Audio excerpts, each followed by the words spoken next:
На днях дирекция по строительству Ленского моста заявила о том, что они подтвердили финансовую модель.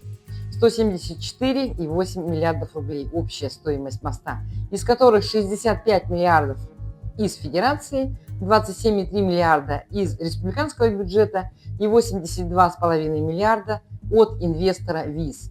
В реальности они опубликовали очередную бумажку, и вы знаете, как ее будут использовать.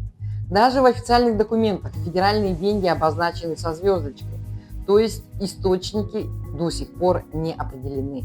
На правчасе Will2Men вообще называли уже не 65, а 43 миллиарда рублей. У республики, между тем, гигантский дефицит и долги по ЖКХ, а у компании ВИЗ нет свободных десятков миллиардов. Зато есть кредиты от Сбербанка, в которые, по сути, загнали и саму Якутию. И это получается не стройка, а настоящая финансовая пирамида.